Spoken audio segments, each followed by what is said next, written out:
Yes, Charlie Grice going for Great Britain in this one. Better known as a 1500-metre man, but trying a few things out here. Neither of the two British 800-metre men in Rio. Elliot Giles and Michael Rimmer are here, but look out for Bos and Rotich, the leader of the Diamond League. Nigel Amos, silver medalist, here 4 years ago behind David Rudisha. And Bram Som is, well, he's a professional pacemaker. European champion 10 years ago in his own right, but spends most of his time pacing in the Diamond League and does it very well. Nigel Amos of Botswana withdrew from the 800 in Monaco last week. Has struggled a little bit with injury this season, so we're looking to see what form he's in. Still 22, he's 18 when he finished just behind Rudisha here. Ferguson, Chariot, Rotich, the diamond race leader after wins in Shanghai and Stockholm. Second in Eugene to Boris Berian. Second at the Kenyan Olympic trials as well to Alfred Kipketer.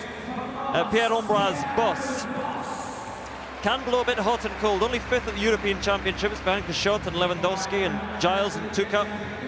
But has some very impressive runs as well this season. So too Brandon McBride, youngest in the lineup, regularly below 145 this season, the Canadian. Shading of lanes for Charles Jock. What a story for him and his family to reach this point. Sudanese refugee and now in the United States team for Rio. Tymon Coopers of the Netherlands likes to take it out quickly. Eric Sawinski suffered in those US trials, came unstuck and will not be there in Rio. Slightly more consistent than Charles Jock throughout the season. Charlie Grice sharing a lane here with Jeff Risley, the Australian. Grice coming off that very impressive run in Monaco, 3:33.60 in the 1500 there.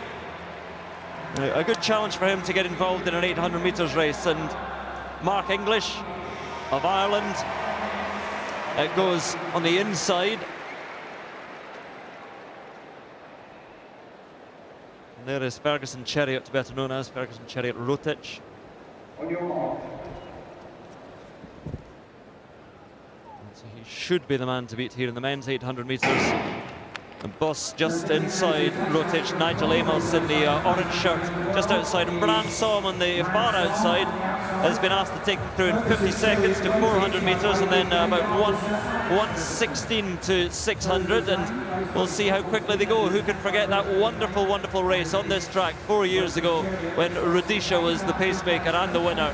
And they all strung out behind him and all went to lifetime best times. And just a bit of a gap from Som to McBride at the moment, the young Canadian who's following closest. Well, Bram Som doing the job that he's been asked to do, pacing them along, but there's not much interest in that. And there really can't be. 3 weeks before the Olympic Games, it's not about running fast times, it's just about establishing where you are. Look at the outside, Rotich, the Kenyan, who beat the great David Rudisha into third place in the Kenyan trials. And I just wonder, this is a man we're going to be looking at in a few weeks' time.